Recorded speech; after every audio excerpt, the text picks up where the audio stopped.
ko si Congressman Kiko Barzaga because of the campaign in Cavite in 2022 dahil unity siya.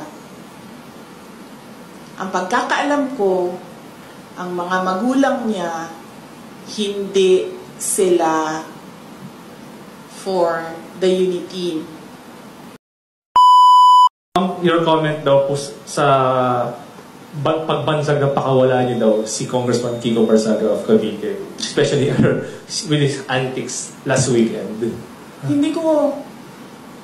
Okay, number one, kilala ko si Congressman Kiko Barzaga because of the campaign in Cavite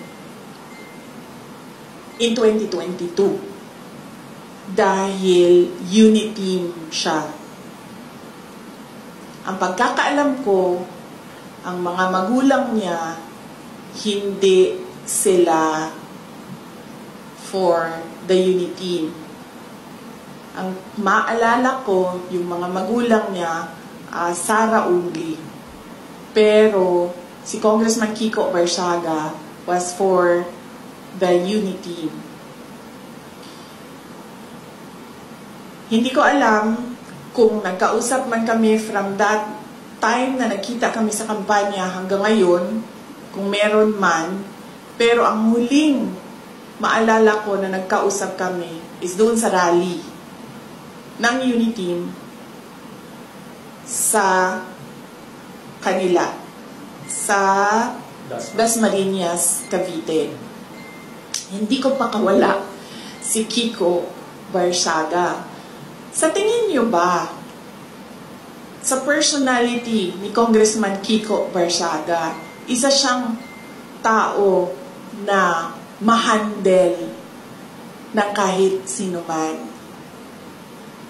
Diba? Nakikita niyo naman yung kanyang independence sa pag-iisip eh. Nakikita niyo din yung kanyang lakas ng loob.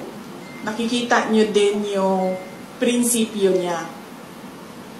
Ang example ko na lang dito ay, unang-una, yung mga magulang niya, hindi unity yun ha. Si Kiko Barzaga unity. Hindi yan nakikinig sa mga magulang niya, ibig sabihin. Diba? So bakit yan makikinig kay Sara Duterte? So no, I do not control Congressman Kiko Barzaga. He is his own person, he has his own principles, and he has his own free will. And there is nothing wrong at all with what he is doing. Because as I said, tayong lahat, we are covered by the freedom of speech and expression. Unfortunately, meron tayong administrasyon na hindi nila matanggap na meron talagang mga tao na number one, hindi natatakot, at number two, hindi nabibili ng pera.